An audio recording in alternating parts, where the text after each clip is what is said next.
तो स्टूडेंट्स आज हमारा जो लेक्चर है it is on about growth, nutrition, reproduction, isolation and preservation methods of bacteria. अब तक हमने स्ट्रक्चर ऑफ बैक्टीरिया पढ़ लिया, कुछ यूकैरियोटिक सेल को स्टडी कर लिया।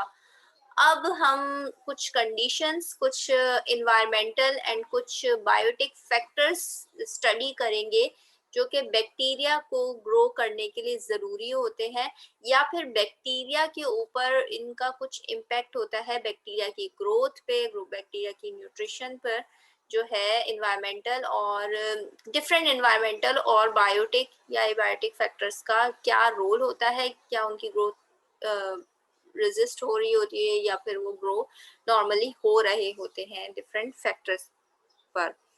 ठीक है, अच्छा जी, तो स्टार्ट करते हैं।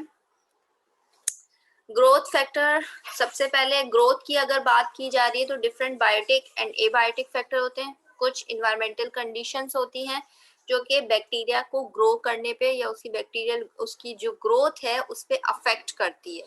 ठीक है, तो उनमें से एक मोस्ट इम्पॉर्टेंट इन्वायरमेंटल फैक्टर जो आ जाता है वो हमारे पास आ जाता है टेम्परेचर। ठीक है, टेम्परेचर, डिफरेंट टेम्परेचर पे डिफरेंट ऑर्गेनिज्म ग्रो होते हैं। वो ऑर्गेनिज्म जो एक स्पेसिफिक टेम्परेचर पे, लाइक बहुत ही लो टेम्परेचर पे ग्रो हो सकते हैं, वो हाई टेम्परेचर पे ग्रो नहीं हो सकते। और जो हाई टेम्परेचर पे ग्रो होने वाले होंगे वो लो टेम्परेचर जैसे ही होगा तो वो किल हो जाएंगे। तो according to temperature, according to on the basis of this temperature, हमने ऑर्गेनिज्म को या बैक्टीरिया को जो है, हमने बैक्टीरिया को 4 ग्रुप्स में डिवाइड कर दिया है। ठीक है, 4 ग्रुप्स कौन कौन से? Psychrophiles, mesophiles, thermophiles and hypothermophiles. तो सबसे पहले बात कर लेते हैं साइकोफाइल्स की। तो साइकोफाइल्स जो होते हैं इनका ऑप्टिमम टेम्परेचर या वो टेम्परेचर जिसपे ये ग्रो हो सकते हैं वो -5 से लेकर 15 डिग्री सेंटीग्रेड तक है। इसके अलावा यही organism 20 to 30 degree centigrade temperature को भी रेजिस्ट कर सकते हैं। ठीक है, यानी इनकी ग्रोथ जो होती है 20 से 30 तक भी हो सकती है, लेकिन बेस्ट जो इनकी ग्रोथ होगी वो -5 to 15 डिग्री सेंटीग्रेड पर होगी। फिर जैसे जैसे टेम्परेचर बढ़ता जाएगा इनकी ग्रोथ रेट जो है स्लो होता जाएगा, या फिर 30 से अबव चला गया टेम्परेचर तो क्या होगा, बिल्कुल ये ऑर्गेनिज्म डेड हो जाएंगे, ये ग्रो नहीं हो सकते। तो साइक्रोफाइल्स क्योंकि लो टेम्परेचर पे ग्रो होते हैं, तो ये ऑर्गेनिजम्स आपको ज्यादातर जो है ऐसे एरियाज में मिलेंगे जो कि बहुत ठंडा एरिया होगा, लाइक एंटार्क्टिक ओशन या आर्टिक ओशन जो होता है, या साउथ पोल, नॉर्थ पोल, जहाँ ज्यादा हाई टेम्परेचर, लो टेम्परेचर रहता है, वहाँ जो है ये ऑर्गेनिजम्स प्रेजेंट होंगे। या फिर आप ये कह सकते हैं कि आपके फ्रीजर्स में, क्योंकि जो फ्रीजर होता है उसका भी टेम्परेचर 4 डिग्री सेंटीग्रेड तक चला जाता है, तो फ्रीजर में भी जो है ये ऑर्गेनिज्म प्रेजेंट होते हैं, हो सकते हैं। ठीक है, कैसे आ सकते हैं? जब आप कोई फूड यूज कर रहे होते हो, जो आप फूड यूज कर रहे होते हैं वो कंटेमिनेट हो जाता है, खराब हो जाता है, it is because of this organisms.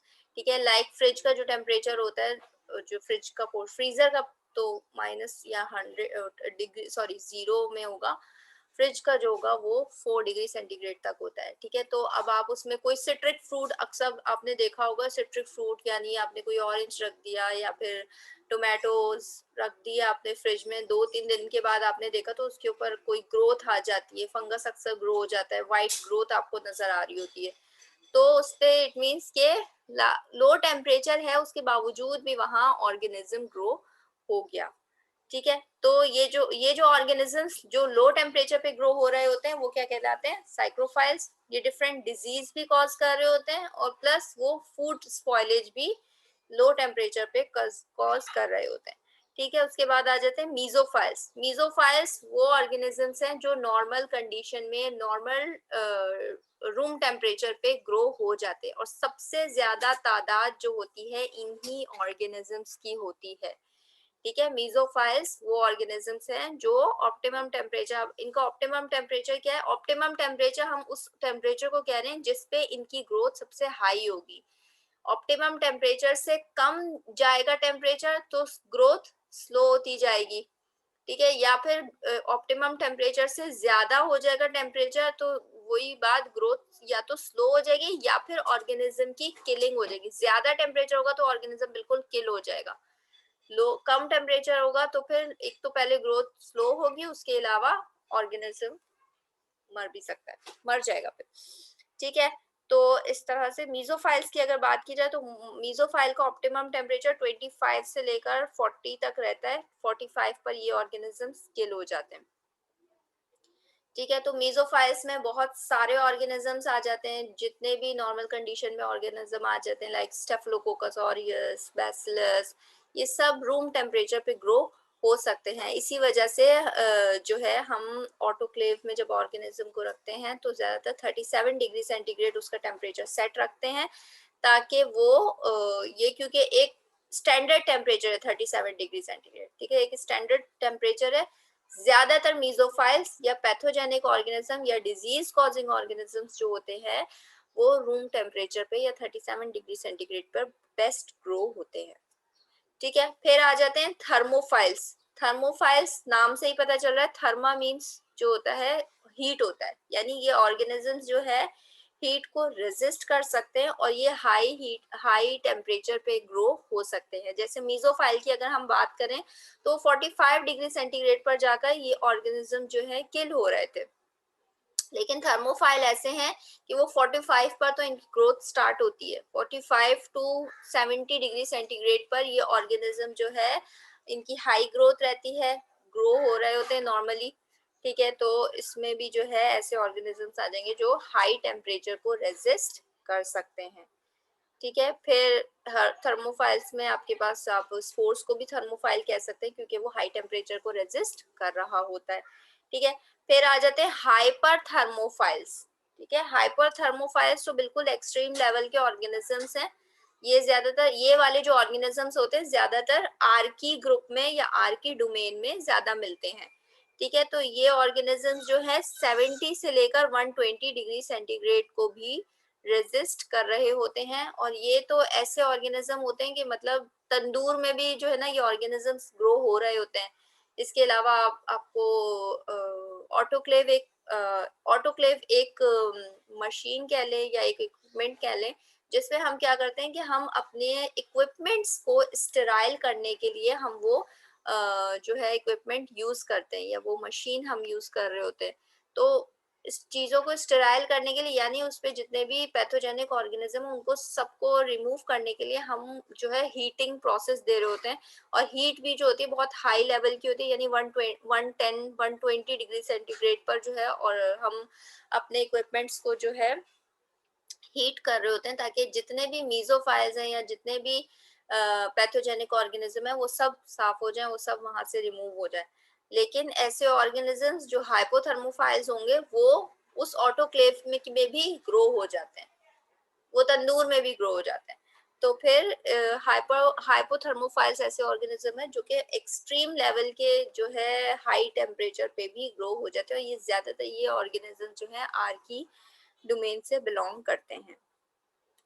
ठीक है जी, अब आ जाते हैं नेक्स्ट, हमारा जो इन्वायरमेंटल फैक्टर है जो कि बैक्टीरियल ग्रोथ को अफेक्ट कर सकता है, दैट इज पीएच। ठीक है, पीएच क्या है? पीएच जो होता है कि वो पीएच किसी भी सॉल्यूशन की एसिडिटी या उसकी बेसिसिटी को मेजर करने के लिए यूज किया जाता है। ठीक है, यानी एक ये स्केल होता है that is start from 1 to 14। ठीक है, 1 से लेकर 14 तक की इसकी रीडिंग होती है, और हम उससे ये देखते हैं कि कोई हमारा जो सॉल्यूशन है, कोई हमारा कोई इन्वायरमेंट है, कोई सॉल्यूशन है जिसमें हमारा ऑर्गेनिज्म है, तो वो इस और सॉल्यूशन में सरवाइव कर सकता है या नहीं। ठीक है, तो अब जो भी सॉल्यूशन होगा वो तीन ऑर्गेनिज्म के हिसाब से तीन तरह के ऑर्गेनिज्म हो सकते हैं, न्यूट्रोफाइल्स, एसिडोफाइल्स, एल्कलोफाइल्स। लाइक फॉर एग्जांपल अगर वाटर की बात की जाए तो वाटर एक न्यूट्रल पीएच होता है। ठीक है, ना वो एसिडिक की तरफ जाता है ना वो बेसिक की तरफ जाता है। जितना सॉल्यूशन एसिडिक होगा उतना वो बिटर, सोर या मतलब कड़वा, या फिर हम कह सकते हैं तेजाब की तरह का होगा। ठीक है, तो एसिडोफाइल्स, न्यूट्रोफाइल्स जो होंगे वो ऑर्गेनिजम्स होंगे जो कि न्यूट्रल पीएच लाइक ऐसा पीएच जिसपे ना तो सॉल्यूशन एसिडिक होगा ना बेसिक होगा, न्यूट्रल होगा, उस पीएच पर ऑर्गेनिज्म ग्रो हो सकते हैं। यहाँ पर फॉर एग्जांपल जब हम आपने देखा होगा, अपनी अम्मी को देखा होगा कि वो अचार बनानी है या वैसे ही आपने अचार वगैरह का देखा होगा, तो वो बहुत एसिडिक सॉल्यूशन होता है। तो क्यों एसिडिक होते हैं वहां पर? बहुत ज्यादा मतलब सॉल्ट, मतलब प्रिजर्वेशन के लिए हम क्या कर रहे होते हैं, कभी बहुत ज्यादा कोई चीज प्रिजर्व करनी होती है, ठीक है, कोई चीज प्रिजर्व करनी होती है, तो हम क्या करते हैं कि कभी उसके ऊपर सॉल्ट लगा देते हैं, हाई कंसंट्रेशन ऑफ सॉल्ट लगा देते हैं, कभी हाई कंसंट्रेशन ऑफ शुगर लगा देते हैं, कभी हाई कंसंट्रेशन मतलब जो है, आपने अचार खाया होगा तो वो भी बहुत सोर होता है, तो उसकी सोर कंसंट्रेशन रख दी जाती है सॉल्यूशन की। तो वहां पर हम क्या करते हैं, हम न्यूट्रोफाइल्स यानी ऐसे ऑर्गेनिजम्स जो कि सिर्फ न्यूट्रल पीएच पे ग्रो हो सकते हैं, उनको इनहिबिट कर रहे होते हैं कि वो ग्रो ना हो सके, ठीक है। तो न्यूट्रोफाइल्स की इनहिबिशन हम कर रहे होते हैं कि वहां पर वो न्यूट्रोफाइल्स ग्रो ना हो सके, ठीक है। तो न्यूट्रोफाइल्स ऐसे ऑर्गेनिजम्स होंगे जो कि ना तो एसिडिक कंडीशन में ग्रो हो सकते हैं, ना तो वो बेसिक कंडीशन में ग्रो हो सकते हैं। फिर आ जाते हैं एसिडोफाइल्स की बात की जाए तो ये वो ऑर्गेनिजम्स हैं जो एसिडिक कंडीशन में, अक्सर आपने देखा होगा जो अचार होता है वो अचार भी जो है कुछ टाइम के बाद खराब होना शुरू हो जाता है, उसके ऊपर वाइट वाइट ग्रोथ आ जाती है, वो फंगस ग्रोथ होती है। यानी कि अचार वैसे तो जो है कि इनमें बिटर है, उसका उसका सॉल्यूशन जो है सोर उसका टेस्ट है, एसिडिक कंडीशंस हुई हुई है, उसके बावजूद भी वहां पर कुछ ऐसे ऑर्गेनिजम्स होंगे जो ग्रो हो जाएंगे। अच्छा जी, कौन से ऑर्गेनिजम्स हैं? मतलब वो पीएच बिलो 7, 7 से कम जो होगा, 7, 6, 5, 4, 3, 2, 1, ठीक है, ये ऑर्गेनिजम्स जो होंगे ये एसिडोफाइल्स में आएंगे। तो बिलो 5 या 6 जो होंगे ये सब जो है एसिडोफाइल्स में आ जाएंगे। इनकी एग्जांपल में आपके पास आ जाएगा थायोबैसिलस, ठीक है। एल्कालोफाइल्स यानी वो ऑर्गेनिजम्स जो बेसिक कंडीशन में ग्रो हो सकते हैं, इसकी एग्जांपल में हमारे पास बैसिलस हम ले सकते हैं जो कि 8.5 डिग्री से 8.5 पीएच पर भी ग्रो हो सकता है। यानी 7 से निकलकर 7 से अबव जो भी जाएगा वो बेसिक या एल्कालोफाइल्स कहलाएगा। 7 से कम जो जाएगा, 6 पे, 4 पे, 5 पे ग्रो हो रहा होगा, वो एसिडोफाइल्स में आ जाएंगे। फिर आ जाते हैं नेक्स्ट ऑक्सीजन रिक्वायरमेंट पे। फर्स्ट हमने पढ़ ली टेम्परेचर, सेकंड हमने पढ़ ली पीएच जो उसकी ग्रोथ पे अफेक्ट कर सकता है। नेक्स्ट हम आ जाते हैं ऑक्सीजन रिक्वायरमेंट पे। नंबर 1 इज ऑक्सीजन रिक्वायरमेंट में आपके पास आ जाते हैं ऑब्लिगेट एरोब्स, ठीक है। अब ऑब्लिगेट एरोब्स कौन से हैं? ऑब्लिगेट का मतलब होता है स्ट्रिक्ट, ठीक है, ऑब्लिगेट का मतलब होता है स्ट्रिक्ट। तो ऑब्लिगेट एरोब्स का मतलब यानी they need oxygen for their growth, ठीक है। ऑक्सीजन प्रेजेंट होगी तो ऑर्गेनिज्म ग्रो होगा, ये ऑब्लिगेट एरोब्स है, ठीक है। ऑक्सीजन प्रेजेंट होगी तो ऑर्गेनिज्म ग्रो होगा, ऑक्सीजन प्रेजेंट नहीं होगी तो ऑर्गेनिज्म किल हो जाएगा। तो ये ऐसे ऑर्गेनिज्म जिनको ऑक्सीजन की रिक्वायरमेंट है ग्रो करने के लिए, इनको ऑक्सीजन की क्यों रिक्वायरमेंट होती है? क्यों? ताकि वो एरोबिक रेस्पिरेशन कर सकें, वो ऑक्सीजन को यूज करते हुए डिफरेंट एनर्जी मॉलिक्यूल्स बनाए, फिर अपनी मॉलिक्यूलर एक्टिविटी या सेलुलर एक्टिविटी जो है उसको जारी रखते हैं with the help of oxygen, ठीक है। तो इसकी एग्जांपल हमारे पास आ जाते हैं सूडोमोनास, ठीक है। सूडोमोनास भी एक बैक्टीरिया है जो कि सिर्फ ऑक्सीजन की प्रेजेंस में ही ग्रो हो सकता है, अदरवाइज ये किल हो जाएगा, ठीक है। इसके बाद आ जाते हैं ऑब्लिगेट एनारोब्स। ऑब्लिगेट एनारोब्स वो ऑर्गेनिज्म हैं जिनको ऑक्सीजन की रिक्वायरमेंट नहीं होते। एनारोब्स का मतलब होता है विदाउट ऑक्सीजन, यानी ये ऑर्गेनिज्म तभी ग्रो होंगे जब ऑक्सीजन प्रेजेंट नहीं होगी। अगर ऑक्सीजन आ जाती है, किसी तरह से ऑक्सीजन प्रेजेंट होगी, तो ये ऑर्गेनिज्म किल हो जाएंगे, ठीक है। फिर वही बात आ गई ऑब्लिगेट यानी स्ट्रिक्ट एनारोब्स, इनको बिल्कुल भी ऑक्सीजन की रिक्वायरमेंट नहीं है, बिल्कुल इनको ऑक्सीजन रिक्वायर नहीं होती है, ऑक्सीजन प्रेजेंट होगी तो ये ऑर्गेनिज्म किल हो जाएंगे। For example clostridium, clostridium again एक ऐसा एनारोबिक बैक्टीरिया है जो कि ऑक्सीजन की प्रेजेंस में ग्रो नहीं हो सकता। फिर नेक्स्ट आ जाते हैं हमारे पास फैकल्टेटिव एनारोब्स। फैकल्टेटिव का मतलब होता है फ्लेक्सिबल, ठीक है।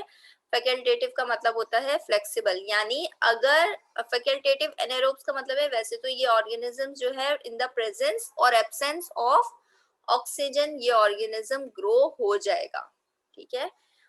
ऑक्सीजन प्रेजेंट हो या ना हो, ये ऑर्गेनिज्म दोनों कंडीशन में ग्रो होगा, ठीक है। तो इसमें जो है आपके पास आ जाते हैं इकोलाई की एग्जांपल है, ठीक है। फिर आ जाते हैं माइक्रो एरोफाइल्स। माइक्रो माइक्रो मींस बहुत ही स्मॉल, बहुत ही कम क्वांटिटी, ठीक है। स्मॉल क्वांटिटी ऑफ ऑक्सीजन इनको रिक्वायर्ड होती है, मैक्सिमम इनको 2 to 10% ऑक्सीजन रिक्वायर्ड होती है फॉर इट्स ग्रोथ। अदरवाइज ये organism high concentration of oxygen होगी तो फिर इनकी ग्रोथ नहीं हो सकेगी, किल हो जाएंगे ऑर्गेनिज्म। तो माइक्रो एरोफाइल्स ऑक्सीजन की जरूरत है लेकिन बहुत ही मिनिमम, बहुत ही लो क्वांटिटी में। इसके एग्जांपल में आपके पास आ जाते हैं स्पाइरलम बोटलम, ठीक है। उसके बाद जो है नेक्स्ट आ जाते हैं एरो टॉलरेंट एनारोब्स, ठीक है। एरो टॉलरेंट एनारोब्स अगेन ये भी एनारोब्स होते हैं, इनको ऑक्सीजन रिक्वायर्ड नहीं होती, लेकिन अगेन कुछ कुछ अगर प्रेजेंट होगी तो फिर ऑक्सीजन तो ये रेजिस्ट कर जाएंगे, लेकिन ज्यादातर ये जो है ऑर्गेनिज्म तभी ग्रो होते हैं जब ऑक्सीजन प्रेजेंट नहीं होती, ठीक है। दे आर ऑब्लिगेट फर्मेंटर, ये ज्यादातर फर्मेंटेशन के काम आते हैं। और फर्मेंटेशन में जो है ये ऑर्गेनिजम्स हम यूज करते होते हैं। फॉर एग्जांपल आपने योगर्ट मेकिंग देखा होगा, या फिर आपने ब्रेड मेकिंग, ब्रेड आप देख रहे होगे, ब्रेड बनाने के लिए ना खमीर यूज हो रहा होता है, ठीक है। खमीर यानी ईस्ट, ठीक है। एक फंगल सेल है, फंगल सेल को हम स्मॉल फंगल सेल है, ईस्ट जिसे कहा जाता है। जब हम ब्रेड मेक कर रहे होते हैं या फिर हमें बेकिंग करनी होती है तो उसको बहुत ज्यादा यूज किया जा रहा होता है, ठीक है। तो वो भी एक फंगल सेल है, वो तभी जो है क्या मैं अपनी एक्टिविटी परफॉर्म करता है जब उसको बिल्कुल फर्मेंटेड, बिल्कुल एनारोबिक कंडीशन दी जाती है। फर्मेंटेशन उसमें होती है। फर्मेंटेशन एक ऐसा प्रोसेस होता है जिसमें क्या होता है ऑर्गेनिज्म डिफरेंट मेटाबॉलिक एक्टिविटी के एंड में गैस प्रोडक्शन कर रहा होता है, एसिड प्रोडक्शन कर रहा होता है। तो ये जो होता है ये फर्मेंटेशन में जो है यूज हो रहे होते हैं ऑर्गेनिज्म, और ये ऑब्लिगेट फर्मेंटर्स होते हैं। इसकी एग्जांपल में लैक्टोबैसिलस की ले सकते हैं और ईस्ट या फंगल सैक्रोमाइसिस सर्विसिया है। कोई भी एक एग्जांपल आप याद कर लें तो इट्स इनफ। अच्छा जी, अब ये आपके लिए एक एक्टिविटी है,